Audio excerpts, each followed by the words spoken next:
hospitable spirit through networking and academic collaborations, together in communion, participation, and mission. To evoke God's blessings on us, I invite team from Fatima College, Madurai for the prayer. Good morning, all. Let us gather our scattered self and calm our minds and hearts as we enter into this prayer. Let us thank God for blessing us with the gift of this new day and all that we are going to experience and be enriched. A reading from the letter of St. Paul to the Ephesians, chapter 4, verse 6. God is above all, present in all, and works through all. The word of God. Thanks be to God. Let us listen to reading from Gitanjali. Open thine eyes and see thy God is not before thee. He is there where the tiller is tilling the hard ground, and where the path maker is breaking stones. He is with them in sun and in shower, and his garment is covered with dust. Put off thy holy mantle, and even like him, come down on the dusty soil. Come out of thy meditations, and leave aside thy flowers and incense. What harm is there if thy clothes become tattered and stained? Meet him and stand by him in toil and in sweat of thy brow. God of love and source of all goodness, we believe you are present here and now, moving in our midst and working vibrantly in this place. We have gathered here in a spirit of communion to explore the possibilities of journeying together in synodal spirit by networking and collaboration as higher educational institutions. We ask for your heavenly blessings and graces upon all of us as we work together. Give us foresight by which we plan for the future. Give us confidence to discover and explore new possibilities. Give us wisdom to discern what is right, good, and just. Keep us focused of the people whom we are serving. Calibrate our intentions. Clarify our goals and vision. Make clear the paths we trod. May our initiatives and efforts be benefiting those in the periphery of the society, namely the poor, the weak, the oppressed, the bonded, the lost, and the least. For you are there in their midst. Amen. We shall pray together. Our Father, who art in heaven, hallowed be thy name. Thy kingdom come, thy will be done, on earth as it is in heaven. Give us this day our daily bread. Forgive us our trespasses, as we forgive those who trespass against us. and lead us not into temptation, but deliver us from evil. Amen. In the name of the Father, and of the Son, and of the Holy Spirit. Amen. Thank you, Team Fatima College, Madurai, for this beautiful prayer.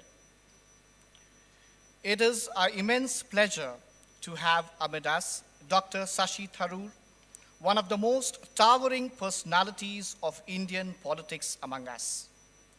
We are eagerly looking forward to hear from you, respected sir, on the theme, Idea of University, Key Developments in the Higher Education Ecosystem, and the role of universities, colleges in promoting liberal education. I now call upon Dr. Sister Jonita, former principal, Mount Carmel College, Bangalore, to offer a potted plant as a symbol of sustainability to our respected guests.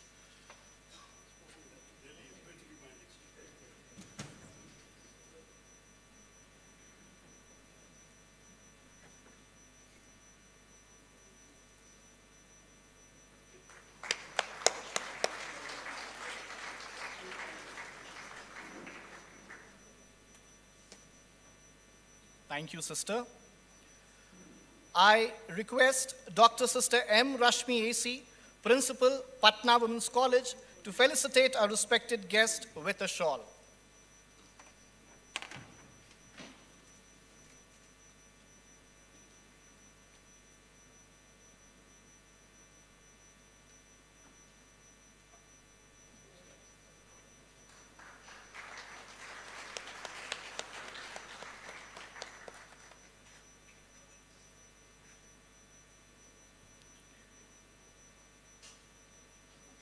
The session will be moderated by Reverend Dr. Father Abraham Vettiyankel, CMI, Vice Chancellor, Christ deemed to be University, Bangalore.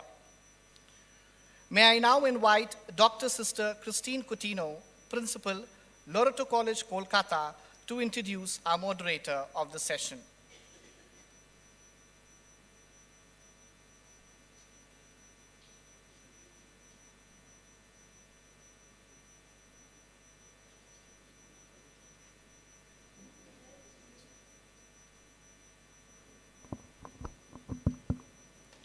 He helped youth to climb the mountain, and he found that he too had reached the pinnacle. This defines the influence Father Abraham VM has had on youth. Father Abraham took over as Vice Chancellor of Christ deemed to be University in March 2019. He had served as Pro-Vice Chancellor for over 10 years. Father Abraham has a string of credentials both in the academic and administrative areas of education and in educational leadership for Vice Chancellors. Having completed his post-graduation in mathematics in Calicut, and a second master's in computer science from Iona College, New York, he pursued PhD in mathematics from Bangalore University. An accomplished scholar, he has publications in various reputed journals and is on the editorial board of well-known journals.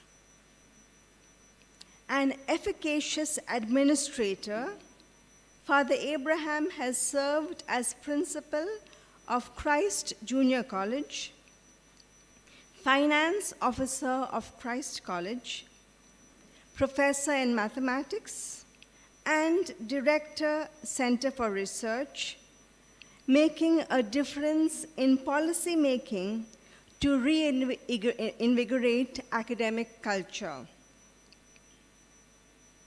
Standing tall on the shoulders of his predecessor, his focus on teamwork has brought to fruition best academic and administrative practices, enabling a healthy atmosphere for socially and academically impactful research.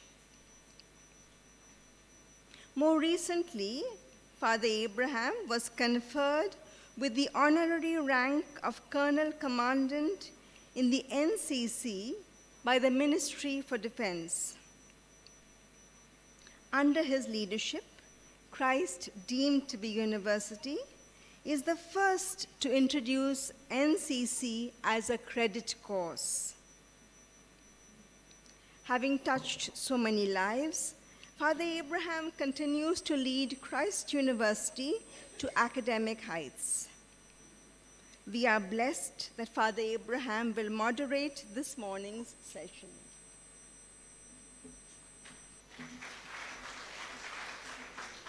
Thank you, sister. Over to you, Father.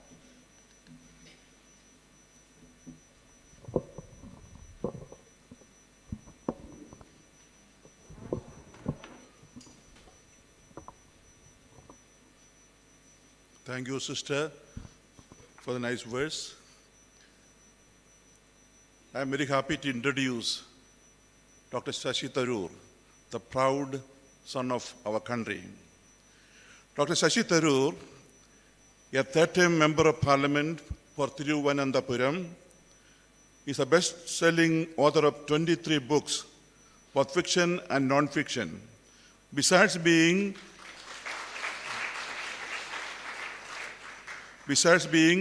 a former Under-Secretary General of the United Nations and a former Minister of State for Human Resource Development and for External Affairs in the Government of India. He has won numerous awards, including the Pravasi Bharatiya Samman, a Commonwealth Writers' Prize, and a Crossword Lifetime Achievement Award. In 2019, Dr. Tharoor was also awarded the Sahitya Academy Award, the category of English non-fiction, for his book, An Era of Darkness. He chairs Parliament's Standing Committee on Information and Technology. If I say more, he won't get time to speak. So I invite Dr. Shashi Tharoor to speak on idea of university, key developments in the higher education ecosystem, and the role of universities or colleges in promoting liberal education. Over to Dr. Shashi Tharoor.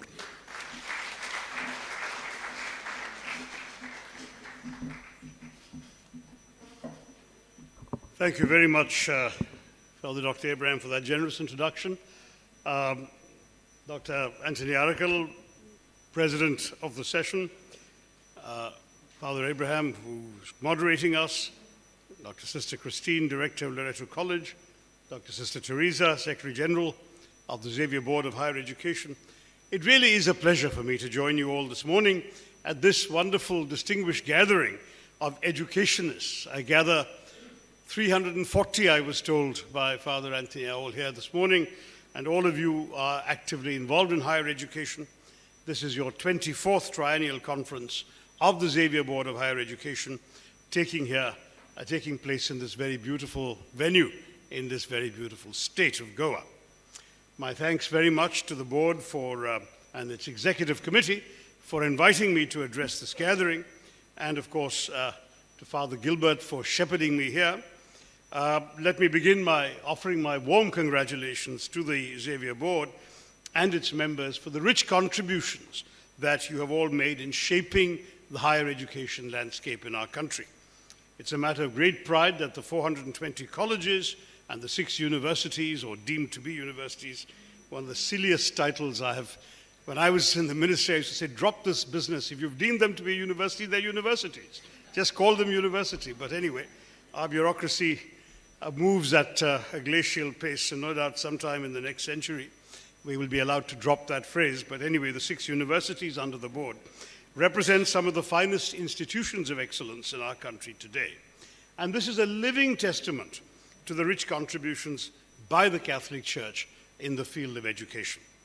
I say this to you not merely as someone who has followed developments in the higher education space fairly closely, but also as one who's been the product of 2 Catholic educational institutions, Campion School in Bombay and St. Xavier's in Calcutta, And therefore, as someone who has personally experienced the richness of the education imparted, the vibrant exchange of ideas and thoughts that are part of a Catholic education, and the inimitable way in which these institutions prepare its pupils to take on the challenges of life itself.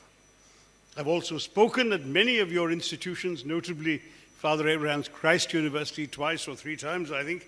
And if I'm not stretching a point, I have two sisters and a wife who went to Loreto, and one of them later to Sophia College. So I mean, really, I have a lot of intimate connections with your institutions, and long may your institutions continue to give that invaluable service to our country in providing quality, affordable education to young Indians, and help us to continue to develop generations of socially responsible, academically and practically gifted pupils, and morally conscious young leaders who will play a crucial role in taking our country forward. Now, in keeping with the heritage of the board and its core focus rooted in the Indian higher education landscape, I thought I would take this opportunity this Sunday morning to share with you my thoughts on the theme of the idea of the university, a phrase which, as many of you probably know, is most famously associated with a two-volume collection of essays and indeed a series of speeches under that title by Cardinal John Henry Newman that were first published in 1852. The idea of a university in which teaching and research were combined in the search for impartial truth reached classic form in 19th century Germany, associated with the famous Humboldt model, which became the dominant global model of the university, a place with intellectual and academic freedom, university autonomy, the growth of independent disciplines with their own standards and priorities, and increasing internationalism. This was the model that Newman had in mind when he spoke and wrote the idea of the university. Now, though he was primarily speaking of religious education, Cardinal Newman showed remarkable foresight in articulating the concept of the modern-day university as an intellectual and liberal engine for contemporary society, intended to serve as a haven for a community of thinkers for whom the cultivation of the intellect could, in his words, be reasonably pursued for its own sake. Even a century and a half later, his powerful arguments for the value of a liberal education and the principal duties of a university are well worth looking to for inspiration. To Cardinal Newman, the purpose of education was not to be merely preoccupied with the gathering or gaining of knowledge, wisdom, or even scientific temper, but one that was motivated by the cultivation of a certain intellect and a universal knowledge that aided the enlargement of the mind and its illumination. Now, what would this imply for a university? Forgive me. The reason I'm being fueled like this with hot water is I have a bit of a cold, and I apologize for inflicting a sore throat on you. If I'm not entirely comprehensible, you can always question me later, and I will try and clarify what I was trying to say in my croak. So, to quote the Cardinal in his own words, he believed that as a matter of history, the business of a university is to make this intellectual culture its direct scope, or to employ itself in the education of the intellect. Just as the work of a hospital lies in the healing of the sick or the wounded, or a riding or a fencing school or a gymnasium in exercising the limbs, of an almshouse in aiding and solacing the old, of an orphanage in protecting innocence, of a penitentiary in restoring the guilty. So he says, just as each of these places has a purpose that's central to it, for a university the central purpose is the education of the intellect. Now, this was a radical departure from the utilitarian perspective on the role of education as a tool for economic and social progress. And this has therefore been challenged by the Cardinal's critics. And there's certainly merit in recognizing that Cardinal Newman, who spent more than half his life at Oxford University, was writing at a time where universities remain the playing fields of those with social, political, or evangelical capital, or roughly those who either belong to the gentry or to the church. In India, too, the best universities, though still attached to the traditional idea of the university, are still seen mainly as oases of social privilege, unconnected to the so-called real world of economic and employment opportunities.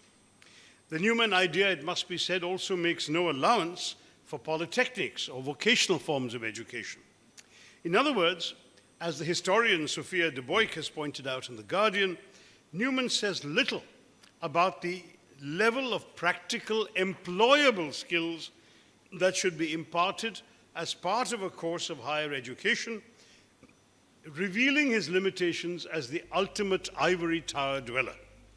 He offers us little help on how the balance can be struck between pursuing knowledge for its own sake and giving students the saleable skills they surely deserve. He has even less to offer on the pressing matter of how the whole enterprise may be paid for. Now, I'm giving you these contrasting views so you can see where the debate lies. Increasingly, demands for research to be economically and socially relevant, to help students find work in the real world, have challenged the classic Newman view of untrammeled academic freedom. What policy should be pursued to preserve democratic access to the best higher education and to match individual talent to intellectual aspirations as well as societal needs? Universities are coping with various demands of students for impressive qualifications, of employers for usable skills, of the economy for innovation. But most universities are still set up in the classic mold, to operate in the realm of values and culture, to be concerned more about political issues than market conditions, to be, in short, the ivory towers so disdained by hard-headed employers. Now, for most families in India, these utilitarian concerns are realities that we are particularly familiar with. Perhaps more so because the fact is that in our country, our educational system has historically served as a beacon of hope in a tumultuous world for millions, even if arguably the system in itself has not become yet our greatest glory. It is, of course, imperative to remember our humble beginnings on the eve of India's independence. Britain's crippling and debilitating colonial rule left us with only 16% literacy, barely 30 universities, and about 700 colleges, with an enrollment of about 4 lakh students in the entire Indian subcontinent. While India struggled for the next 5 decades as the poorest, most illiterate, most malnourished, and the least gender-sensitive major country in the world, with over half of the world's illiterate adults and 40% of the world's out-of-school children residing in India, the trajectory of our progress to our present state is quite remarkable.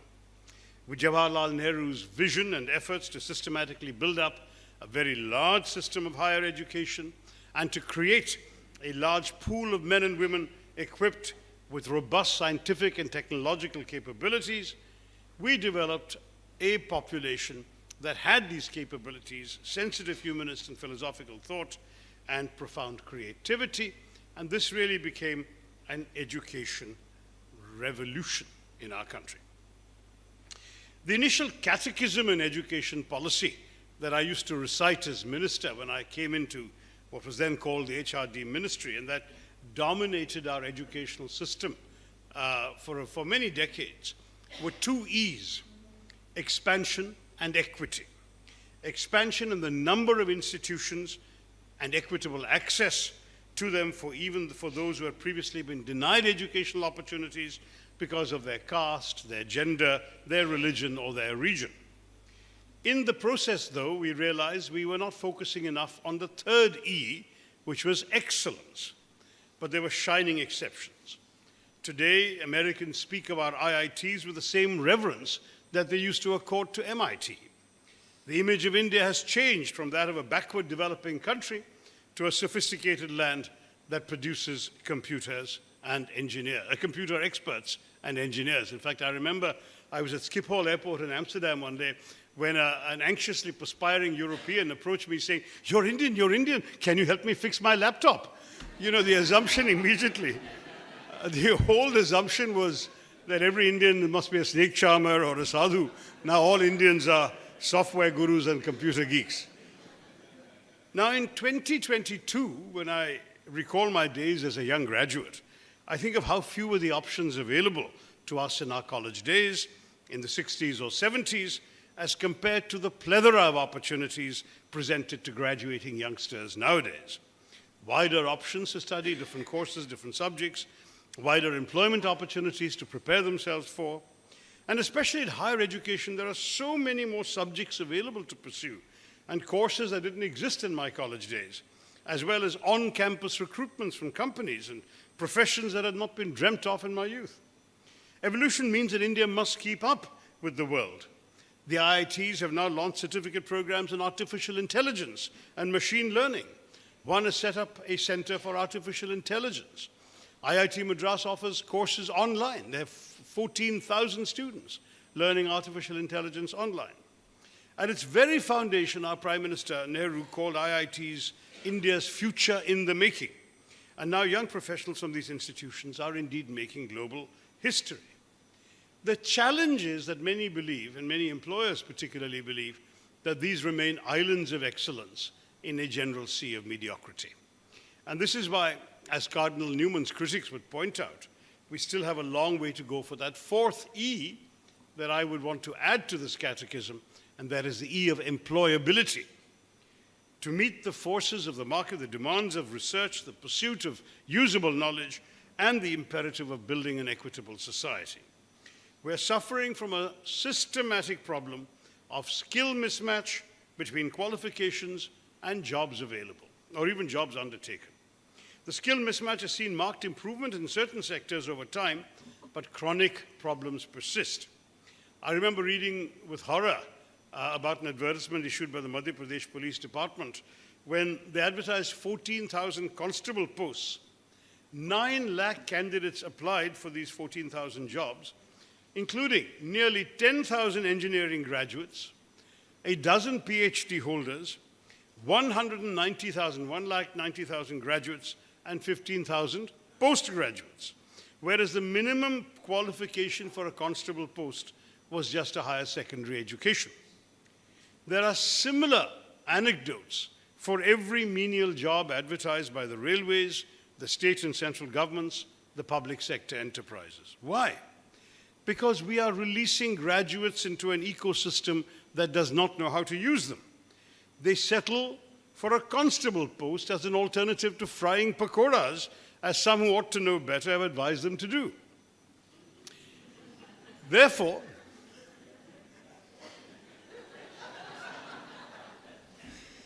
even as I speak to you, sorry about the political intrusion, as someone who has benefited from a liberal education, right from my schooling through to my time in university, I do recognize that naturally there's a desire in India to make higher education more useful, more utilitarian, to link it to the needs of what we hope will once again be a rapidly growing economy in a globalizing world. Now, this is an argument that I understand and empathize with, particularly in a society where just last year, unemployment stood at a 46-year high. In fact, last year, the record figures for unemployment were the highest ever recorded since we started keeping numbers. Now, economic growth has slowed to a crawl, and the devastating impact of the recent pandemic is likely to compel all of us to explore avenues to make up for the devastating economic losses and the more hostile jobs market that followed, while also bolstering our preparedness to weather such turbulence in the future, because many epidemiologists say that this may not be the last pandemic in our lifetimes. After all, as I'm sure many will be quick to point out, a university graduate employed, say, as a salaried professional is likely to have been far more secure and better off during the pandemic than, say, an artist or an actor or a commentator on 18th century poetry. Now, while this is a fair concern, which I completely empathize with, I would partly counter it by arguing that what our higher education system literally aspires to do And one could argue what liberal education is supposed to aspire to do is to essentially equip you for any job that you might get. As I've often pointed out in addressing some of our engineering institutions, we produce 5 lakh engineers a year in India, and 66% of them end up in jobs that do not require an engineering degree. And that's either because their degree is not relevant to the jobs that are available, or because the quality of the education that they had is not good enough for pure engineering jobs. To put it plainly, to my mind, if our universities abandoned the pursuit of liberal arts for more technical and utilitarian needs in the post-COVID world, this would not hold our graduates in good stead. The principal challenge that would be prompted by universities discarding the liberal arts for more technical and utilitarian objectives is that it will leave our countries with a generation of graduates who are trained to look at problems of the world through absolute and non-negotiable principles. This works, this doesn't work. This switch turns off, this switch turns on. There's only one way of doing things and no other. Now, the danger of this kind of thinking, which comes out of many engineering and scientific disciplines, was borne out a decade ago when an Oxford University study claimed that of all those associated with terrorist incidents between 1990 and 2005, they did a very detailed study of every single person involved, 96% were engineers. So though no one was saying that most engineers are terrorists, they did draw the conclusion that most terrorists are engineers. And I don't know if that study has held up well in the multiple terrorist attacks that have occurred since it was conducted. I don't know if many engineers came to Mumbai in 26/11, but the lesson is clear. A mind that is rigidly trained in either or binaries and unexposed to the humanities is more susceptible to political and religious fundamentalism. It is a short step from studying the predictable laws of engineering to following an ideology or a creed that also seems to the engineering trade mind to be infused with absolute and immutable laws. If our graduates were rooted in the idea that there's only one way to think and work, they're likely to apply that habit of mind and thought to their understanding of human beings, of politics, and of ideology, where only one worldview is true and right and everyone else is wrong, where only one worldview is patriotic and everything else is anti-national. To my mind, if our universities churned out legions of such graduates, it would certainly have a devastating impact on communities. I'll tell you an anecdote. I've been invited to do an awful lot of convocations. Perhaps some of you here have invited me as well. I must have done easily 40 to 50 in the last few years. And I try and ask, in between handing out the certificate and saying congratulations, I try and ask those who are either undergraduates or high school leavers what their subjects are, or what they intend to do. And I've been astonished by the very large number who say engineering or science. We're talking well over 90% of those who are coming up to the stage to collect certificates, the dean's list, the prize winners, and so on. I mean, the other interesting observation, by the way, is about 80% of the prize winners, maybe 90, are girls, are women. So the male species in our country should better watch out because they don't even come close. But that's a different observation. But on this one, they all want to study engineering or science. And what worries me about this is that given the kind of post-COVID world we've seen, where I fear that the increasing move towards populism, isolationism, and the economic and cultural backlash against globalization is only going to get accelerated, I fear that there's a process of deglobalization beginning to take place in the world, characterized by trade restrictions, the repatriation of production and supply chains, the hollowing out of international multilateral institutions.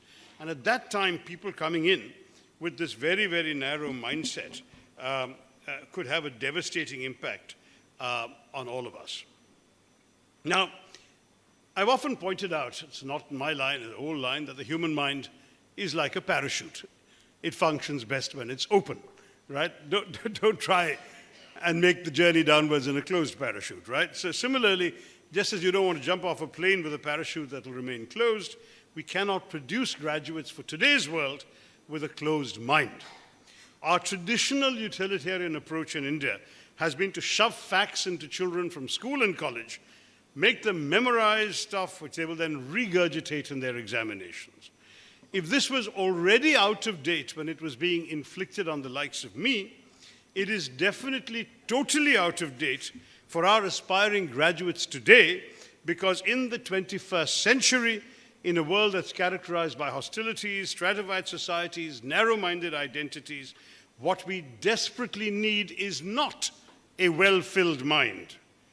Today in the real world, you can find any fact you need with 2 clicks of a mouse. You don't need to have your mind full of facts and dates and formulae. What you need rather than a well-filled mind is a well-formed mind. That is, we need individuals who are able to react to unfamiliar information, to discover new information, to see patterns in information, to know how to understand things they never heard before, how to fit this into this pattern, how to understand the problems and dilemmas that information poses, and how then to identify solutions for these problems. You know, there was a study done by the Oxford Martin School, I think about 3 years ago, that predicted that 30% of the jobs in the world by 2030 will be jobs that do not exist today. Now, how can you educate young people for jobs that don't exist? By teaching them not what to think, but how to think. So they can make the new understandable, bring the distant near, make the unfamiliar familiar, and into something they can handle. A well-formed mind benefits far more from an appreciation of history or a knowledge of literature or a study of the way in which real human beings behave, rather than the world of certitudes, which is all that our technical education provides for. And that's why I'm going to go back to Cardinal Newman, despite having spent so many minutes giving his critics their due. Because as he presciently pointed out, I'll inflict a slightly long quote on you, but it's worth hearing. And this is 19th century language, but I'll quote his words exactly. That only is true enlargement of mind, which is the power of viewing many things at once as one whole, of referring them severally to their true place in the universal system, of understanding their respective values and determining their mutual dependence. Thus is that form of universal knowledge set up in the individual intellect and constitutes its perfection. Possessed of this real illumination, the mind never views any part of the extended subject matter of knowledge without recollecting that it is but a part, or without the associations which spring from this recollection. 170 years ago, and just listen to this, it makes everything in some sort lead to everything else. It would communicate the image of the whole to every separate portion, till that whole becomes, in imagination, like a spirit, everywhere pervading and penetrating its component parts and giving them one definitive meaning, just as our bodily organs, when mentioned, recall their function in the body, as the word creation suggests the creator and subjects a sovereign, so in the mind of the, what he meant is the educated person, but Newman in that book at that time used the word philosopher, so the mind of the philosopher, but I'll say the mind of the educated person, as we are abstractedly conceiving of him, the elements of the physical and moral world, sciences, arts, pursuits, ranks, offices, events, opinions, individualities are all viewed as one, with correlative functions, and as gradually by successive combinations converging, one and all, to the true center. Unquote. I warned you it was a long quote, but what an amazingly impressive way of delineating what a truly educated mind is. And it stood the test of 170 years in my book. Therefore, my submission to this distinguished gathering is that the future of our universities, indeed of our higher education system, lies in striking a careful balance between the utilitarian needs that our technical education is required to provide and the broader liberal aspects that will help our graduates expand their horizons and cultivate their intellectual sensibilities. In order for us to make this balance, however, there is a need to be cautious of and conscious of a more recent trend among policymakers to try and make liberal arts and humanities education, quote, more relevant, almost as if they're trying to reduce this branch of education into an exercise of producing more white-collar workers. The British used to call them babus, rather than producing deep-rooted thinkers. Equally, as we've seen in recent years, there is a very real threat of transforming liberal arts for more insidious purposes. To convert history, for example, into an instrument to legitimize a more Hindutva-aligned version of the past. Or similarly, transforming political science, or as some would say, entire political science, into lessons on chauvinistic nationalism, or even transforming a so-called obsolete English literature into communicative global language skills for prospective call center employees. Such exercises will not culminate in an expansion of the intellect, but on the contrary would constitute a travesty of our higher education system by failing to leave any room for the imaginative, the ruminative, the philosophical, and the theoretical. This also requires us to focus on the importance of the freedom of academic expression and to ensure a sacrosanct separation of powers and influence between our campus spaces and forces that would like to bend our higher education spaces for ulterior gain. There are dangers that have been highlighted by the famous Hindi scholar Purvanand, who in his own collection of essays on higher education that have also been published under the title The Idea of a University, has warned against the growing assault on academic spaces by right-wing forces in our country that are determined to establish an exclusionary and linear worldview and entrench narrow-minded chauvinistic dogmas on our campuses. To Purvanand, the impact of these assaults, which I'm sure all of you are aware of, even if we do not need to name them here, have a vitiating impact on the future of our democratic society because they undermine the capacities of our society to hold the ruling dispensation accountable. He makes an interesting dichotomy between the freedom of expression on the one hand and academic freedom on the other, arguing that while citizens do not inherently have the intellectual wherewithal to examine the claims of the powers which seek their consent to rule them, academics with their long engagement with knowledge have the tools to test the political and policy promises offered to people. So academics must share it with the public to help them take informed decisions. So they need freedom, not for their own sake, but for the good of society. That's the justification for academic freedom. So academic freedom, he argues, is more than just the freedom of expression. It is a basic necessity without which the business of knowledge cannot be conducted. All democracies, therefore, he says, resist the temptation of controlling the campus. Now, this is an argument that's well worth engaging with in today's India and in the context of understanding the future of India's universities. The truth is that in the globalized world that we live in today, in the diverse democracy that we are and must preserve and protect, our students are increasingly likely to be surrounded by others who do not necessarily subscribe to their point of view and may not agree with the same set of beliefs and convictions, or even the same set of cultural practices, culinary preferences, or customs that they affirm. In our own country, we've seen how the rejection of liberal cosmopolitanism has resulted in an increasingly fractured society, where many of those in leadership positions today are unable to look beyond our differences and regard our diversity as a problem that must be contained rather than celebrated.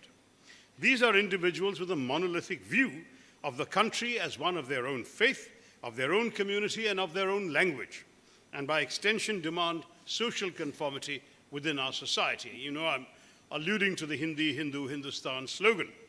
I think many of us understand that when you seem to be acting out of hatred or stereotyping of an entire people as the other with a capital O, the inherent lack of empathy has sadly become a distinguishing feature of India's contemporary leadership. There is a growing deficit of individuals who are able to look at people of other religions, other races, and other languages and actually recognize that ultimately we do have the same dreams, the same fears, and the same hopes. Sadly, too many are incapable of broadening their minds in a way that understands the myriad manifestations of the human condition, while at the same time appreciating the universality of human aims and aspirations. In producing the graduates among them, our universities, sadly, have failed us. It is vital that our universities are therefore courageous enough to remain as open and free spaces where dissent and multiple worldviews are welcome and cherished for their complexity and diversity, and which ensures that in our rambunctious, chaotic, and magnificent democracy, spaces and channels are kept open.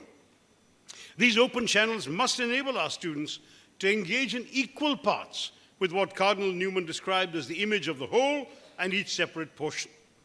The future of our universities must be rooted in developing a generation of leaders that is more ready to deal with the national and global order, a world where multiple realities can coexist, where alternate worldviews and convictions have to be encouraged and negotiated with, and where students are taught to look beyond themselves and their immediate surroundings to the reality of interdependence and peaceful coexistence with people who are not like them. As the British educationist Robert Anderson put it, the idea of a university which combines teaching and research and develops the general powers of the mind, as well as giving specialized training, has three possible fates. First, it could be extended with only minor compromises to all parts of a mass higher education system. But that makes excessive demands on resources and seems unnecessary for the many who just need vocational training. Second, he says one may declare the Humboldtian University is dead, consign it to the past, and fit all universities into utilitarian and managerial mold. That is how pessimistic critics see the trend of policy under many recent governments around the world. So you have engineering institutions, schools of architecture, schools of design, schools of management, everything very practical. You come out with that and you know exactly what kind of job you can apply for and so on. Though, as I said, many of our engineering graduates don't find engineering jobs.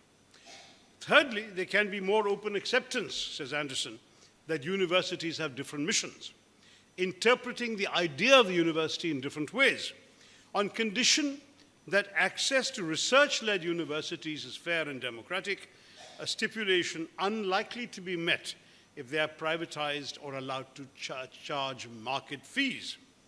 The American example suggests that embracing differentiation is healthier than denying differentiation.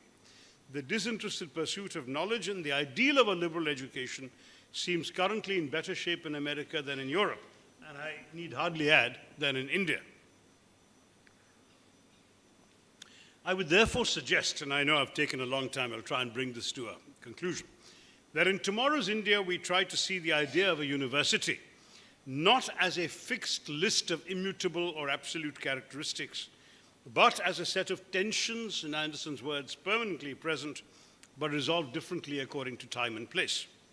These tensions include those between teaching and research, between autonomy and accountability, between intellectual integrity on the one hand and socioeconomic relevance on the other. But they also feature legitimate debates in our country about benchmarking Indian universities against the international scholarly community and about their role in shaping our national identity and defending national culture. The idea of the university must reconcile the tensions between the inevitable connection of public universities with the state and private universities with the most powerful and richest corporations, versus the need to maintain critical distance between reproducing the existing social, economic, and occupational structure against expanding it from below by promoting the marginalized and excluded through affirmative action to ensure social mobility, between serving the economy versus providing a space free from intermediate or even immediate utilitarian pressures dictated by the job market. These all have to be faced and reconciled by every one of you running a university today.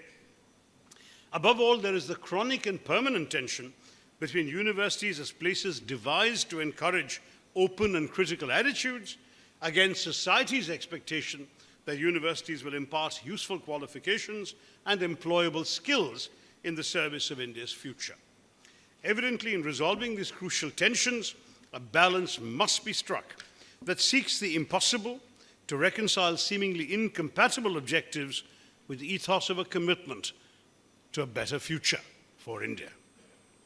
we must be far-sighted enough to recognize that at its core, in a democratic society, our universities must evolve into spaces where an ideal version of democracy itself is allowed to thrive. In other words, our universities must become the staging ground for experiments in developing the most principled version of our democratic ethos, and by extension, a microcosm of what our democratic society one day could become. We cannot, of course, reach these ideals if we do not actively strive to ensure that our campuses are inclusive and representative. After all, no democratic model can sustain itself if it does not carve out spaces for all voices, no matter how big or small, to be heard. This is not just what we try to rectify through instruments like affirmative action and need-based scholarships, programs which are necessary in the more expensive private universities, and those are undoubtedly important, but a commitment to really taking stock of the barriers to access and inclusion that permeate all levels of our society. To use one example, during the peak of COVID, as classes rapidly shifted to the online medium, the transition showed or exposed, if you like, that we as a country have not sufficiently addressed a deep and pervasive digital divide that many families had to contend with. We live increasingly in a world brought to us by Facebook, Google, and Twitter. But we also live in a world in which 3.7 billion individuals do not have access to the internet, including 1 billion children for whom it will not be possible to either work remotely or learn remotely. According to UNESCO, only just over half of the households, 55%, have an internet connection. In the developed world, 87% are connected, compared with 47% in developing nations, just 19% in the least developed countries. These stark realities, along with other barriers like infrastructure deficiencies, basic access to electricity, reliable Wi-Fi, teachers equipped to use and teach digital curriculums, have resulted in insuperable barriers for our weak and marginalized, even forcing some of them to take extreme steps in their desperation. I have never forgotten one of the tragic stories from the early years, the early months of the COVID pandemic, the story of a class 10 student in Kerala, hailing from a Dalit family, a young girl who had been a class topper all her career, under any other circumstances might have been set for a bright future. And she committed suicide. Why? Because as classes leapt online, her family, where the sole breadwinner was her father, he was a daily wage worker, he lost his job in the lockdown. They could not afford even a smartphone, let alone any internet connections. The communist government in Kerala, recognizing the problem, quickly started broadcasting online classes on a TV channel. But this family only had one little black and white TV set that had broken down, and with no wages, they couldn't repair the TV set. So this girl, who used to be the class topper, could no longer follow any classes. And the result was that she went off and decided to kill herself. Now, this is a horrific story, but I repeat it because it's a reality of the India we live in. Realities that educationists cannot afford to forget while we sit here protected by our privilege while discussing what a university means for all of us. It doesn't have to be this way. But I am saying that today we are all sitting together in one room after 2 years when that was not possible. I think it becomes very important for us to remember the next time something like that happens, we have to remember the excluded and make sure we don't offer an education that some of our students are unable to access. If they can't, we have to help them to have that access before we can offer it. The narrative that online education is here to stay also overlooks the great value of campus interactions for students across social classes, across regional divides, across religious divides, and the comradeship that arises from shared experience and shared learning. If our universities can be places where we can come together and develop a space where social barriers of class and caste are left behind, and where instead young Indians are given the tools to lead an empowered life, a space where narrow-minded and exclusionary identities are replaced by willingness to accept differences and cherish the diversity of thought and belief, a space that is confident enough to look at its wealth of differences and diversities as a strength and not so insecure as to look at it as a weakness that must be rooted out, a space where the administration is attuned to the aspirations of the students, the next generation of India's leaders, and where these young minds, the engines of our democratic and pluralist society, are not subsumed only by personal ambition or the commercial rat race, but are invested in the success of those around them. If we manage to do all this, we can develop an idea of the university that remains open, inclusive, and representative, an idea which will become the engine of India. If we can manage to do this, then I'm confident that the India of the post-COVID world will be carried forward by a generation of leaders that will be able to take our country to new heights. I believe it can be done, and you, above all, are the ones that can help us to do it. Thank you for giving me a rather long hearing, and Jai Hind.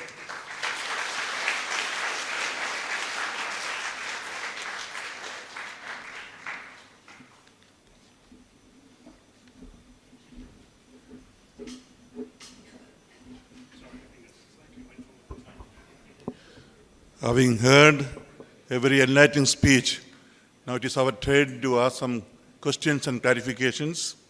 To start with, I invite Father Subert S.J., Principal of Law College, St. Joseph University, Bangalore. Please provide any mic for them to come here. Please come forward. Subert, that side.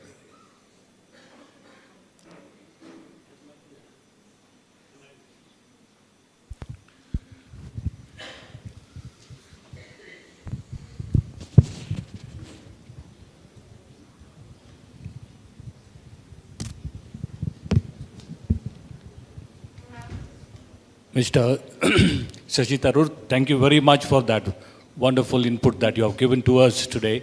And we are very enriched with these thoughts that you have spoken to us. I put down a few thoughts as you were speaking to us. We consider that the task of a higher education institution or an university is to disseminate of the knowledge and also creation of new knowledge. But we, the Christian colleges, would like to emphasize along with these two major tasks of academic excellence, of knowledge and skill development, we would like to also emphasize on character formation and social concern. Now this is our priority actually. But the NEP 2020 that has come along now emphasizes on uniform syllabus, uniformity in a country where there is so much of diversity, so many diverse cultures, languages, and knowledge. Sometimes we are forced to impart education that promotes one ideology and uniformity. The autonomy of higher education institutions is totally taken away now. Karnataka is one of the major major states which has tried to implement this NEP, and we are facing a lot of problems also along with this. And we experience constantly and acutely our freedom and our autonomy is taken away. So how do you advise us in this situation to respond to this NEP and other constraints that we face in the higher education, where our concerns are totally different from just knowledge and skill formation? Thank you very much. I think that's an excellent question, and one which, as you can understand, my sympathies are entirely on your side of this particular debate. On the first part, obviously the ethical and moral impact of an education from your institutions is something I already alluded to very early in my remarks, so I did not return to it. That almost goes without saying. That's part of your mission. And I think that that is essential, and there's no quarrel there. But when it comes to the larger issue you raise of uniformity versus diversity, This is now, I think, one of the central challenges in Indian higher education. It is now becoming a battleground with arenas for the battle which are being fought in multiple locations. On college campuses, certainly, in academic policy institutions such as the UGC and the Ministry of Education, and in the Supreme Court, where we just had this whole question resulting on the question of the Karnataka hijab issue, resulting in a split verdict with two judges taking diametrically opposite stands, one saying that the only thing that matters is whether the girl is able to study, and the other one saying, no, what matters is uniformity. And I think you are looking at a situation where we are all participants in an ongoing debate which is yet to be resolved. I think our side of that debate has obviously got to be in favor of diversity. You know, the irony is that I am not a major critic of some of the government's emphasis on the glories of our civilization. I actually think that being proud of one's own civilization is essential for every country, every society. One should have it. But the problem starts with the definition of that civilization. For me, that civilization embraces all the influences that have come into our country, including from very many, I'm sorry to say, foreign sources. Some of which we absorbed and made our own, some of which we fought with, some of which were imposed, some of which were not. But they're all part of the magnificent tapestry that has been woven in modern Indian history of who we are today. We cannot deny the impact, especially sitting in Goa, we can't deny the impact of the Portuguese. We can't deny the impact of the Mughals in northern India, who did not remain foreigners. They came from abroad, but they stayed and assimilated. And every single Mughal monarch after the first one was the product of an Indian mother, and therefore the argument that they're foreign is preposterous. But there you are. That's one more debate, and we can't deny therefore the impact of the British either.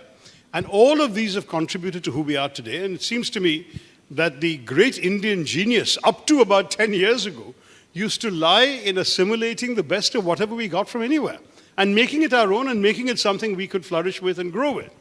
That is now being resisted by this rather narrow-minded chauvinism that is unfortunately part of the officially encouraged dogma in our national ethos. And I think, honestly, you should have no apologies about fighting that. In your campuses, I think you should celebrate diversity in practice as well as in theory. It's not just something you teach in the classroom.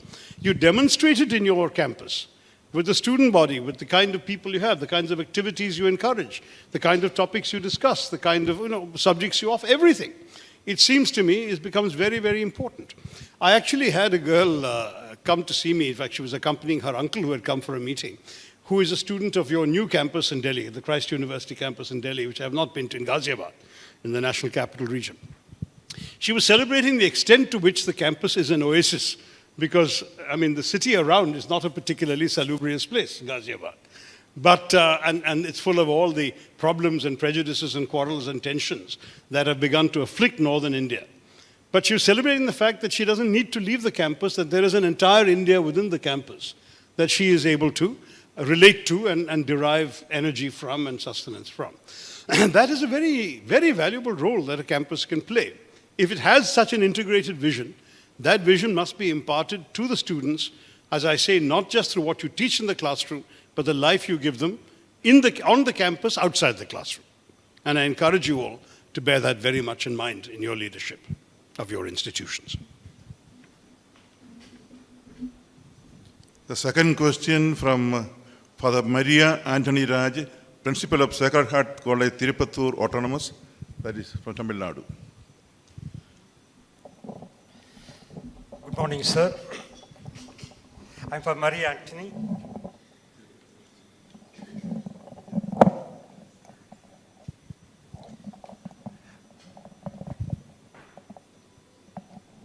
I'm Father Maria Anthony. I'd like to thank you for your well-scripted lecture. You touched upon Cardinal Newman's idea of education, and how we have to go from expansion, quality. IIT should not be an island of excellence institution where everybody has to become institute. But having said that, I have a question regarding NEP. Will the new educational policy be implemented? We have serious problems with regard to entrance exam. multiple entry and exit after joining the higher education. In Tamil Nadu, government is vehemently opposing this new educational policy. On the other hand, the assessing agencies are indirectly asking us, how are you prepared to implement this NEP? We are in a confusing state. How to go about in this scenario? What is your take? I genuinely believe a compromise ought to be possible. I'm aware of the problem. And I know the problem arose already in our time when I was in government. Because the problem was that how do you evaluate marks? Increasingly, because of the pressure of our population, scarcity of available options in the best institutions, the old subjective measures of admission have given way to a blind regard for marks. In fact, Delhi University is notorious for having cut-offs at 99.5% and so on at various popular subjects. Now, what that means, however, is that people who are coming out of so-called easy boards, I'm sorry to say Kerala has a reputation for giving a lot of people 199 who might not have scored even 90 in, say, Delhi or Calcutta. So each system has its own reputation. But the problem is, you could evaluate a student's application in the old days subjectively and say, well, that student from Kerala has 99, but this chap from Calcutta managed 92. He must be better than that student from Kerala. Now, you can't do that anymore because if you're objectively looking at numbers, and there are court rulings obliging you to look at numbers, you have to have one standard yardstick. And so, for example, my old college, St. Stephen's, was admitting an awful lot of Keralites and rejecting an awful lot of Delhi students, and a lot of resentment was building up. Now, one of the solutions that we also thought would be a good one was to have a standard-setting national exam that everyone could take and which would have one ranking or one set of markings that the whole country could accept because everyone took it and there was no question of different standards in different states and so on. And particularly when it came to medicine, which is, as you know, the area with the greatest scarcity of seats, we have a ridiculous situation where not even 5% of those who qualify for medicine are able to find seats in medical colleges. It's the most shocking situation, and I have inveighed against this as a policymaker. I really blame the cabal, the stranglehold of the Medical Council of India, which has managed to preserve its monopoly by restricting and denying opportunities for young Indians, particularly poorer Indians, to get a good education in the medical sciences. It really is little short of a crime in my view, but that's a totally different debate. But in that area in particular, it was felt that we should have a standard examination to get in, so there'd be a common yardstick. Now, that's how the NEET exam was devised. The Tamil Nadu government, however, and it's partially because of their own passion for federal autonomy, saw this as an encroachment upon states' rights. But secondly, they also began to see that Tamil medium students who had studied and were very good science students in many of their, particularly rural areas and other educational institutions, were faring badly in the national examination. And they decided this is therefore a discriminatory examination that was set by people who had studied differently and were trying to get their own kind of people to pass exams. This then became a standoff, and Tamil Nadu decided to disallow NEET in Tamil Nadu. And it became a major standoff with institutions saying, but we don't offer the kind of courses that can equip people to take this national examination. What will they do? And Tamil Nadu saying, you can't do this in our state. And this has become a very unpleasant situation. And I understand fully your dilemma. The compromise that I would personally, if I were in government, be attempting to negotiate would be to persuade Tamil Nadu to allow universities and exam centers to continue with the present system for all those who intend to study and practice in Tamil Nadu, and perhaps even in the Tamil language. But to have the national examination available to those whose ambitions are national and international. Otherwise, a student in Tamil Nadu starts off with a major disadvantage against all the other states, because they're the only ones who can't compete on national examination, and therefore their qualifications will be deemed inferior anywhere else in the country.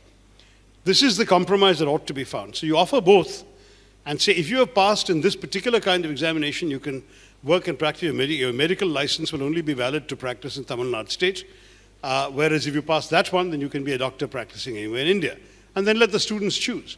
My own guess is 90% of the students will want the nationally recognized qualification. But the Tamil Nadu government stand is very, very strong. And at this stage, it's a political issue between them and the central government. And you are unfortunately what they call the collateral damage.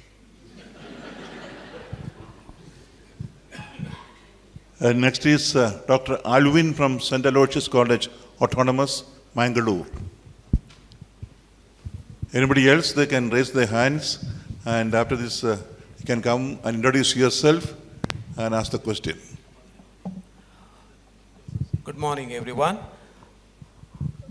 Thank you very much, Dr. Shashi Tharoor. It has been a dream come true, and listening to you and your incisive and insightful address on the idea of university. You have made a survey of how the education system has been. And today, I think time has come to redefine education itself.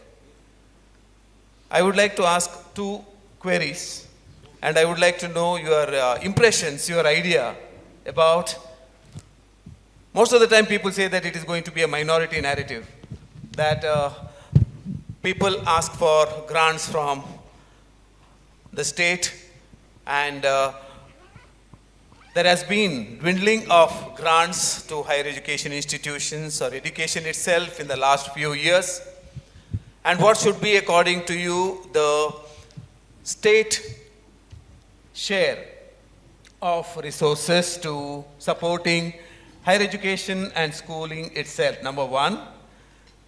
Secondly, your experience of learning about other institutions, especially internationalization of the curricula, looking about the universities, foreign universities and all that, with your experience, the new things that are coming up, redefining formal education in terms of incubation, ideas, startups, products, IPR-related issues, and patenting and all that, bringing it into the whole scenario of higher education, into formal education.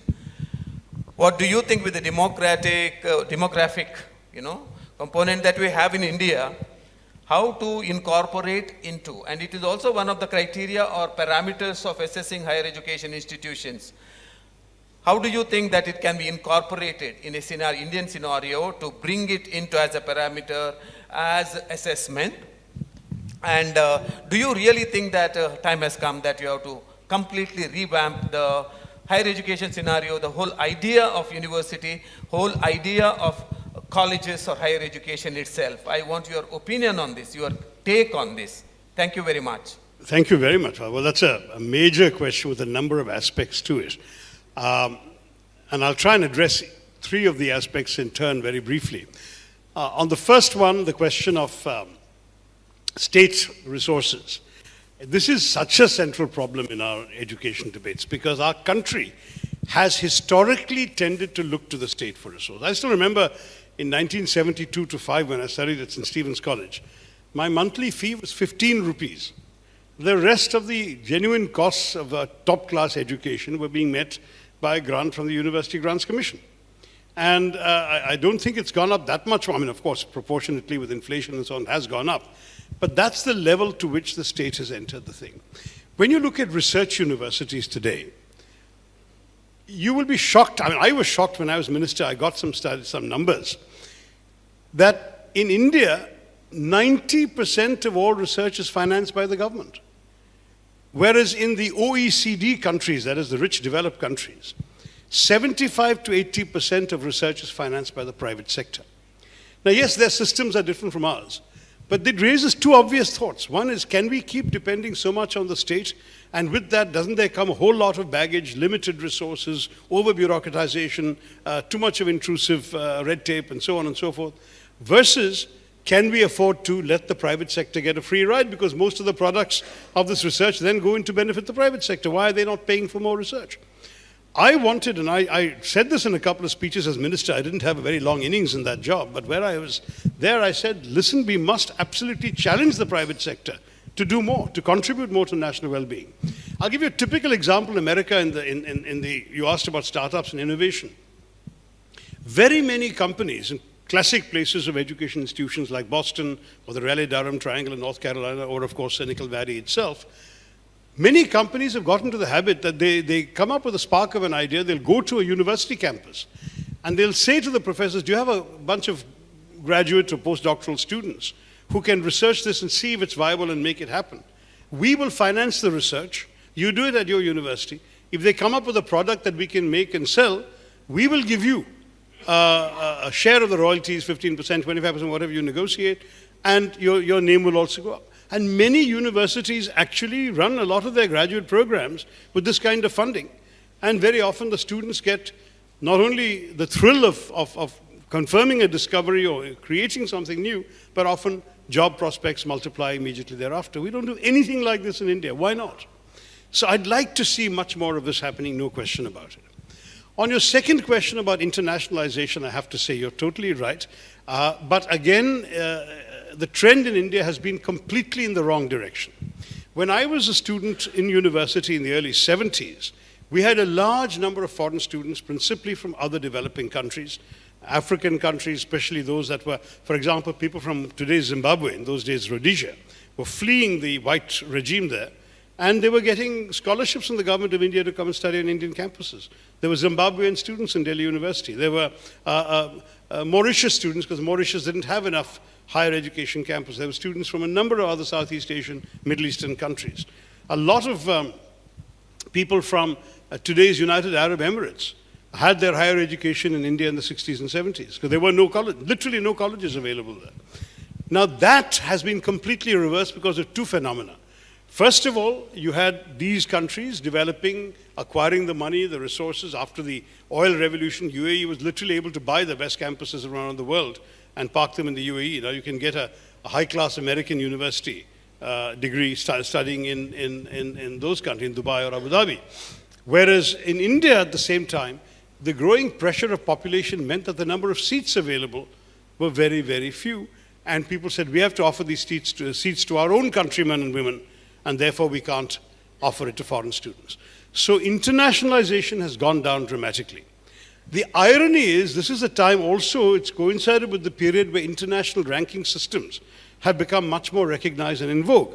So you've got things like the Times Higher Education Supplement. Their rankings are now worldwide recognized. There's the Quaccarelli-Simons QS rankings. Their rankings are perhaps the next one that's got worldwide recognition. Now, when I was minister, I called the Times Higher Education people to the ministry and asked them to explain to us the basis of their rankings, because it was obvious to us that there was no Indian institution, not just in the top 200, there was nothing in the top 2,000 in those days. This is 10 years ago, or 8 years ago, 9 years ago. So I called them, and these fellows came, and they said, look, our system is very clear. We give 25% weightage to research, 25% weightage to citations in published journals of research done at the university, 25% weightage for internationalization, and 25% was something else I can't remember now. But on the first three categories, we were down, because most Indian institutions have had such a strong demarcation between research institutions on the one hand and teaching institutions on the other, that our research institutions don't teach and our teaching institutions don't research, and as a result we score zero. Our best colleges, in those days even the IITs were not getting much in that first 25%. As a result, citations, we were not scoring. Also in India, a culture of publication and of citations in peer-reviewed journals had not yet developed. I think in the last decade, that's one thing that Indians have become super conscious of, but we weren't yet in those days. So citations were very few. And as for internationalization, we would come close to the bottom, because we barely had enough space for the Indians applying, so there were very few foreign students and very few foreign faculty. Now, I have a good friend in fact, a young protege of mine whom I met at Harvard when he was a student there, Professor Rajkumar, who founded Jindal University in northern India, a private university, very expensive. But he figured out how to game the system. So he has managed to attract, on fairly generous but Indian salaries, large numbers of foreign faculty. And as a result, he is able to get points for internationalization that other campuses don't have. And the Indian government, in turn, has been very flexible in giving him visas. So he has, I mean, in some of his faculties, he has like 60% foreign teachers. Americans, British, Germans, and so on are coming and teaching at Jindal University. And that suddenly gets him, so he is now the #1 ranked university in India in the QS rankings, because he's managed to score in all these areas.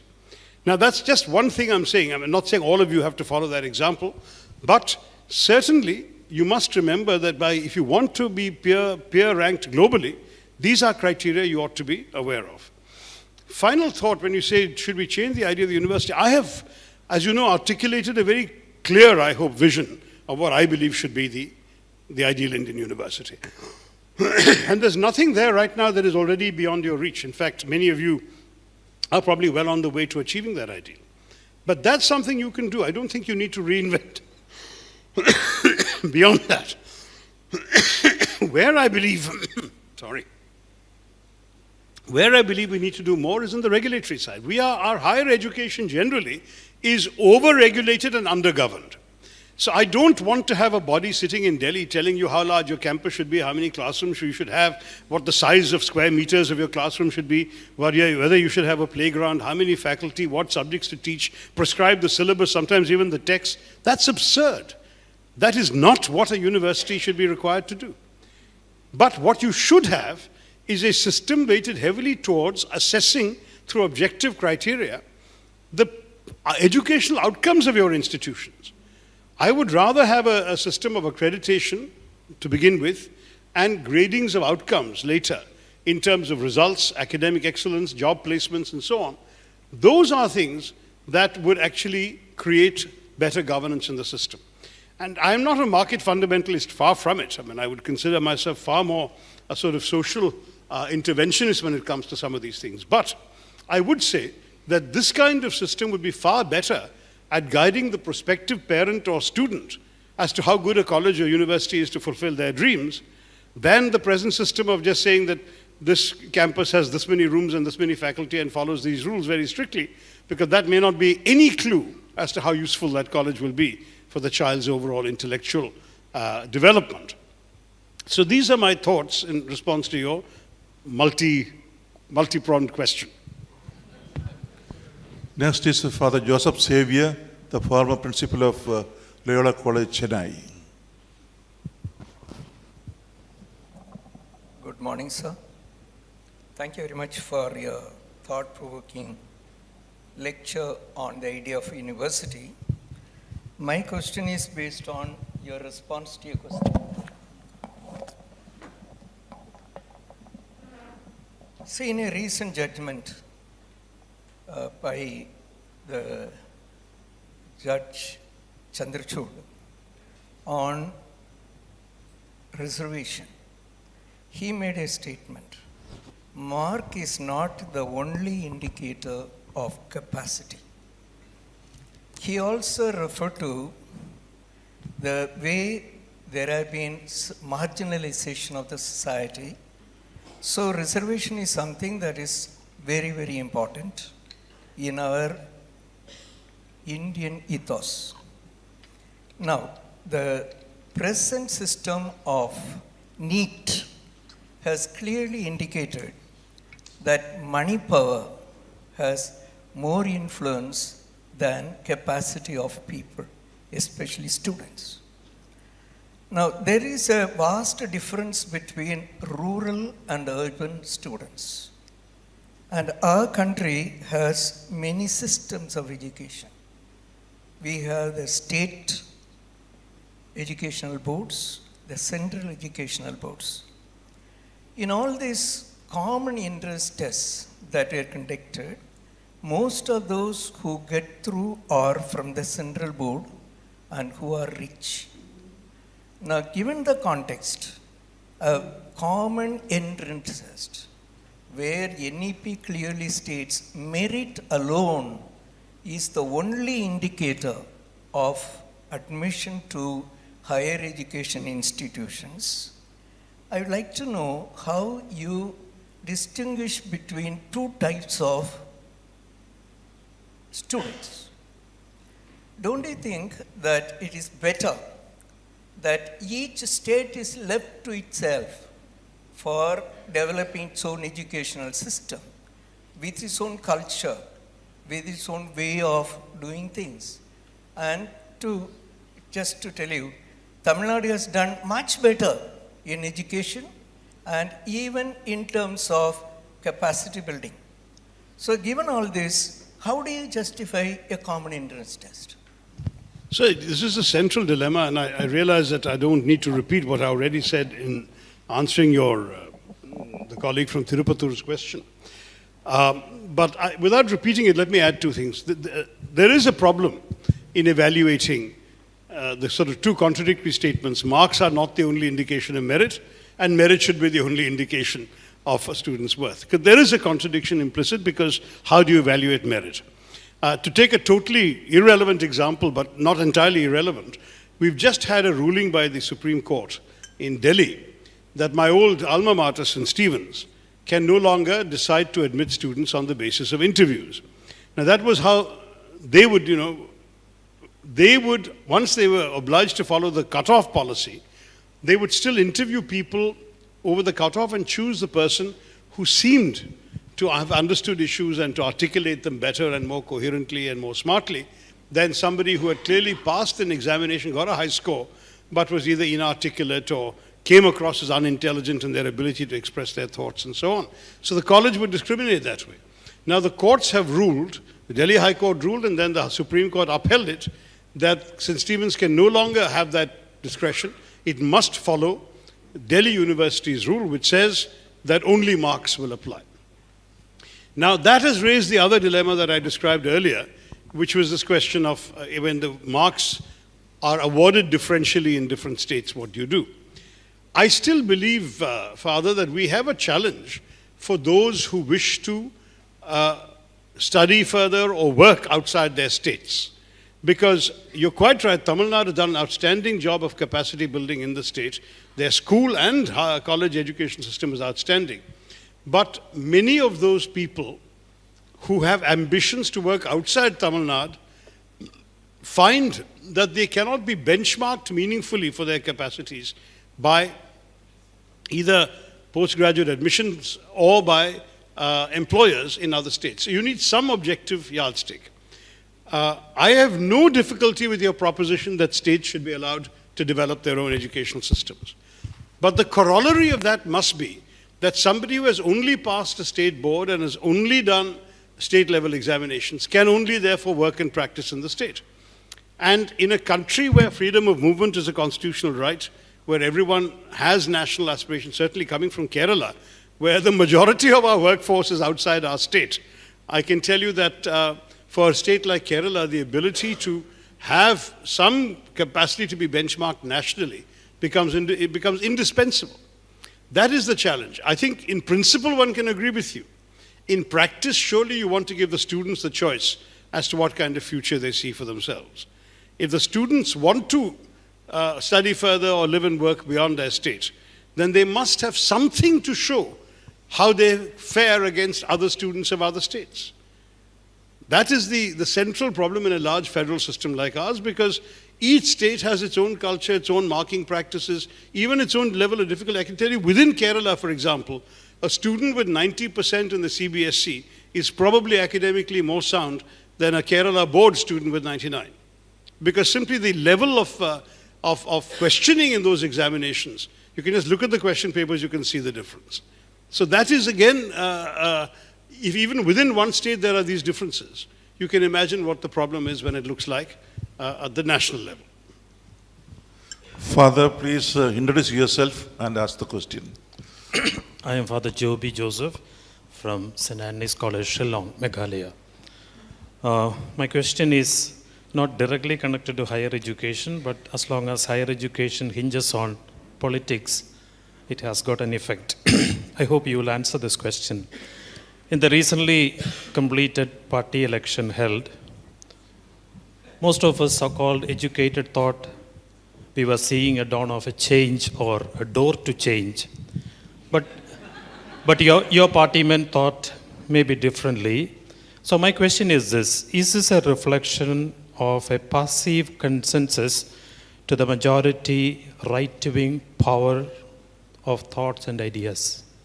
If you can answer it. I'm going to have to pass on that question, Father. There is a video camera running. People have mobile phones in their hands. I have to dread what may show up on WhatsApp tomorrow. So I'll pass on this. All I can say is you're right that I was the candidate of change, but very clearly the system and the people who were the handpicked electorate in that system decided that they didn't want change. Now, I will say, though, that many have said, and I take heart from this, that given the nature of the electorate and the nature of the stance taken by the entire establishment within the party, that it is little short of a miracle that I even got 1,072 who had the courage to defy that. And that even some of the invalid votes, we don't know what percentage, but a large number, were actually cast for me by people who were so enthusiastically in favor that they wrote no against Mr. Kharge's name, or they cancelled out his name and ticked mine, all of which were deemed to be invalid, because no other marking on the papers permitted. One enterprising voter, whom I assume was of the fairer sex, decided to draw a heart around my name before ticking mine. So I ended up, as a result, with one more invalid vote for that. So these are stories I heard from the counting agents, but that's life. And but nonetheless, so somewhere upwards of 1,072 people did have the courage to give me the vote, and I take a lot of heart from that. But you know, in every institution, there is resistance to change, and I dare say the Catholic Church is probably no exception. You must have anecdotes you can tell. Change comes slowly. In any institution, whether it's an education institution, a political party, or a government, or anything, with change, you know, people know what they are afraid of losing. No one is entirely sure what they're going to gain. And so you have to have a capacity to embrace uncertainty in a positive light if you want to accept change. And that takes a certain kind of spirit which is usually not there within the establishment in any institution. Father Rex, please introduce yourself. I am Father Rex Angelo, Principal St. Xavier's College, Jaipur, Rajasthan, in which your friend Ashok Gagloji is ruling, at least for the time being. Sir, I am trying to take you back to higher education from politics. I'll refrain from commenting on that time being, but anyway.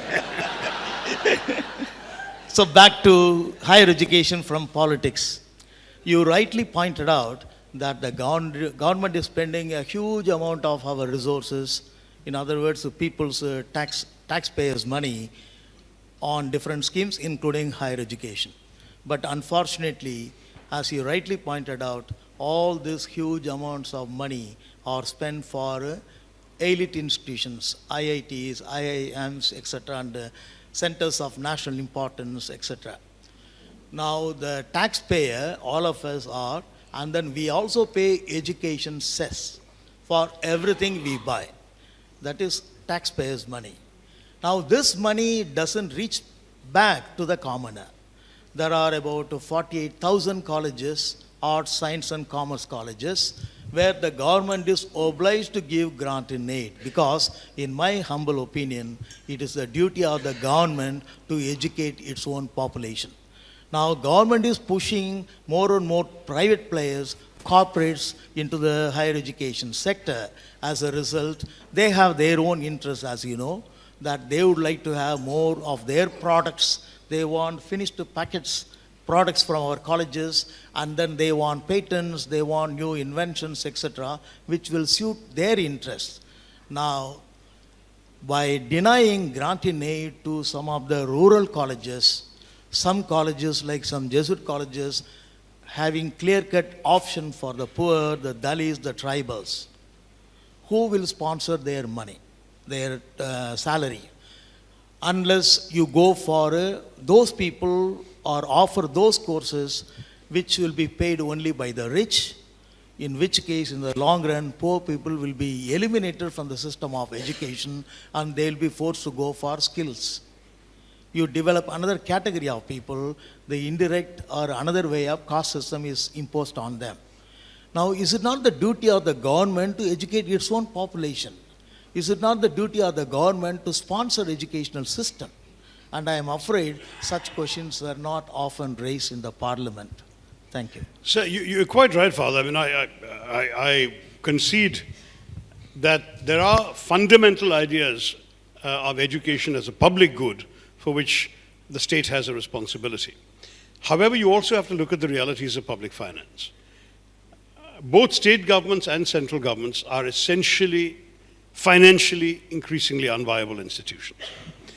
I can tell you very frankly that they're all living essentially on the good name of the government of India, that is, by borrowings. Not one government in India is actually solvent. My own state government is amongst the worst. I mean, they cannot pay salaries by October. They are borrowing money to pay salaries. Now, in these situations when revenue is scarce, you can only give a static amount of money, and as a result, the money that is given for education turns out to be inadequate for the purposes of educating. It seems to me we have absolutely no choice. I know people in my party will not agree with me because we tend to want to see the government doing more and spending more. But it seems to me we have no choice but to encourage the private sector to come in and to grant. I mean, it's interesting that in the American example, Father, you have a situation where many American private universities are so lavishly funded by generous donations and endowments that no student actually who's admitted misses out because of means. You'll find people from really poor backgrounds, including foreign students, getting full scholarships, paid for by some anonymous benefactor's money that has piled up, and now the interest alone is enough to grant these scholarships. We haven't reached that stage in any Indian institution to be able to do that. But increasingly, I think the private universities must be obliged to do that. We must create by law a situation where once you admitted somebody on the basis of merit, that student is entitled to an education even if his or her parents cannot afford it. And they have to go out of their way to raise the money to finance such scholarships, otherwise they have no business being in the education business. Then as far as the government institutions are concerned, they should indeed finance it, but the result will be that in more and more cases, the government institutions will be seen by the markets, that is by the students, the consumers, who are the students applying, as offering an inferior product because they're less well-funded. Now, I don't at all believe that my 15 rupee a month education was inferior to the 15 lakh rupees semester education that a Jindal University or a Shiv Nadar University or whatever charges. But the truth is that if the poor student can get that 15 lakh education for 15 rupees, like a government institution offers, then it's a level playing field and I needn't worry. We do have to somehow create that by both policy intervention and law when necessary. There is sadly a lot of uneven application. There's also a lot of corruption in our system where the regulators are not always fairly imposing the standards required by the regulations, and where when money changes hands, certain things are overlooked and so on. We've been hearing and seeing all this. I think you just have to carry on with your ethical code and your own moral character and do the best you can. But you have pointed to a genuine dilemma for which I don't think there's a simple answer beyond the one that I've suggested, but getting there and making it work requires resources we may not have available. The last question. Yes. Father, please introduce. Father Sebastian from Tanjavur, Annai Velangani Arts and Science College Secretary and Correspondent. First of all, I would like to appreciate your presence here. You are an interesting person, intelligent politician, a deep and profound personality that we have in our country. Don't be worried that you were defeated as a party president, but you will be elected as Prime Minister of this nation. One day. For your good vision and the mission that you have. A lot of questions have been raised and I'm very happy. I was thinking about it, a couple of fathers raised that question, which I'm not going to repeat.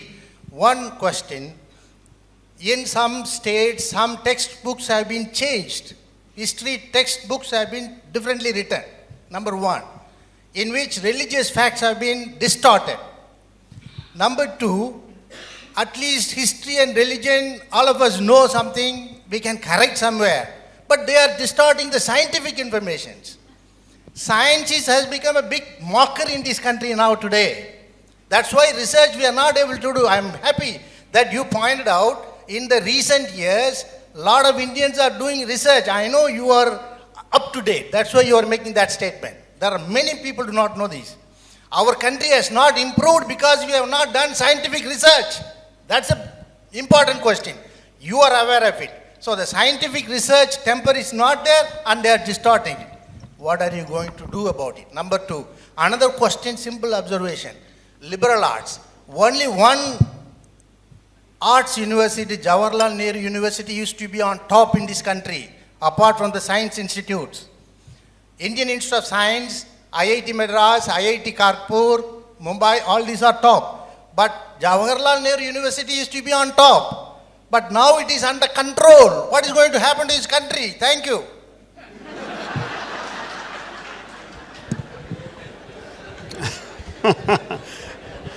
I think you have a possible sideline in politics if you're interested.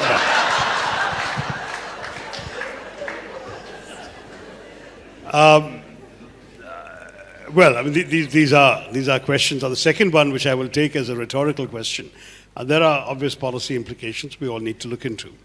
On the first aspect, there are some rather serious issues that the question raises, which I think all of us have to address. Father spoke about, essentially, if I'm not being fair in summarizing, you can correct me, the distinction between the role of the government in financing higher education and the other institutions that exist.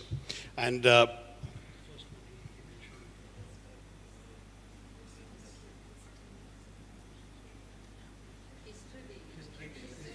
history textbooks being distorted because, again, the contradiction there, Father, is that the history textbooks are being distorted because of governments. So on the one hand, you want to rely on governments to educate your people. On the other hand, the price you pay is the government will get its political agenda into your textbooks. Now, I would argue that a textbook is essentially a device. It's a tool. It is by no means offering the definitive answer. So if you're offering students a textbook because the law or the government obliges you to do so, then it seems to me that your next step is to have a teacher who has read beyond that textbook and can thereby, in his or her instruction, say that though the textbook says this, you, the student, should be aware that there is such and such a book that says that there is such and such a document that has been unearthed that shows this, etc., and broaden the scope. If the teacher should not be reduced to somebody who is just parroting a textbook. And I think the answer and the hope that lies for all of us who are dismayed by the government's attempt to impose a certain view of Indian history and civilization on our campuses and on our high schools. The answer to that lies in teachers having the right outlook and the breadth and range of understanding that they are not confined to the limitations of the textbook.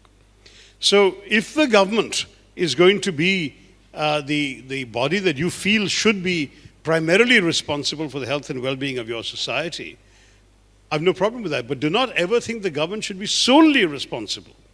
In education, the individual campus and the individual teacher have an enormous contribution to make that gives the textbook its proper place in the overall firmament. I honestly believe that for me, in my college education, I would put the textbook way below the list of influences I had, which included teachers, fellow students, extracurricular activities on campus, things I read beyond the syllabus and were interested in, debates and arguments I had with friends that helped shape and refine my own views, and only finally, perhaps, the textbooks and the examinations. And I say this with no sour grapes. I was the university topper throughout. But I say this as something which, to my mind, will show the average student the place of the textbook in his or her mind.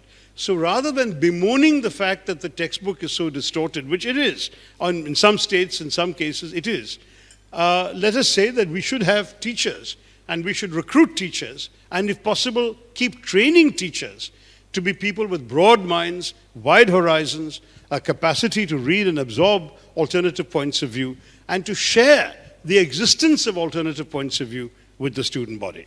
If they can do that, then to me the answer to your question is self-evident. Thank you all very much. You've been a great audience. I've enjoyed the questions too.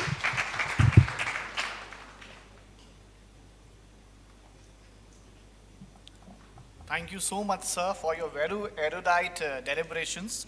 And I'm sure your deliberations and real-life experiences would serve as a lighthouse to achieve all our academic and administrative endeavors in our institutions. I request Dr. Father Keith D'Souza, Rector, St. Xavier's College, Mumbai, to honor our respected speaker, Dr. Shashi Tharoor, with a small token of gratitude.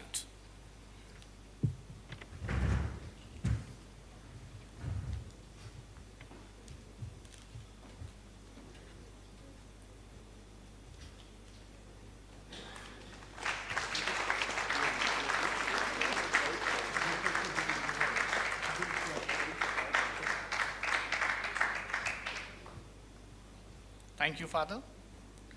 I now sincerely request our moderator, Reverend Dr. Father Abraham Wetiankle Mani CMI, Vice Chancellor, Christ deemed to be University, to put forward his observations and comments. Some comments, Father.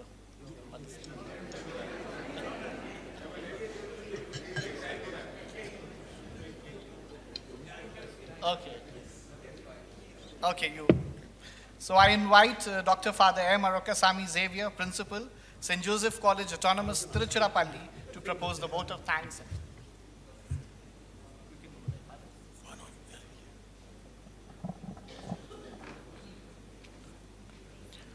Good morning, dear sir. First of all, I sincerely thank you for accepting our humble request to be here and to deliver your speech on the idea of university, key developments in the higher education ecosystem, and the role of universities and colleges in promoting liberal education. Sir, really we are proud that you are an alumnus of our institutions, first of all. And yeah, we are really proud.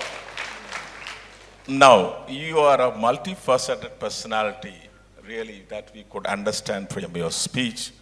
Lively, no, you are an enlightened intellectual and a genuine leader. We could understand the experience which we had now could be an example for that. And it is really indeed an inspiring, very lively speech with full of jokes, not only jokes, also with full of anecdotes, with statistics, with facts and figures. Of course, you started your speech with Cardinal Newman's beautiful quotation. And of course, you dealt at length on the ideal of university, the idea of university. It was superb, really superb. And of course, with apt quotes, you also explained the purpose of university, like freedom or autonomy or increasing internationalism, all those things you all. And you also invited us to think about the balance between the pursuit of knowledge and the saleable skills. Really good idea, good idea. And of course, you also emphasize two ideas, that is expansion and equity. That's what we are doing in our institutions. Really, we are proud that we are doing. Your clear perspective and approach and treatment to the topic are excellent, excellent. You are beautifully highlighted the challenges with statistics like the employability and the importance of liberal arts, which of course some of the institutions are thinking about, but we do not know how to go about it. Yeah, so you have given us good idea for us, and we will reflect about it. And also you differentiated between the well-filled minds and well-formed minds, and you are one of the best examples of our institution that you are well-formed minded person.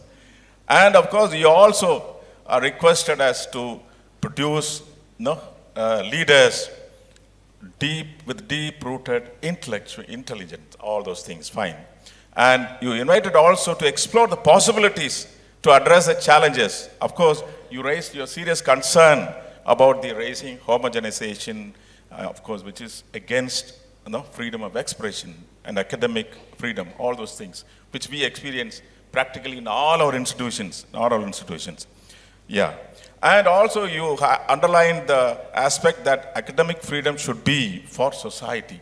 That's what we are doing, at least in the Christian institutions, particularly in Catholic higher education institutions that we are doing. Also, we are aiming at helping the policymakers. We do not know how far it reaches them, but we are trying our level best.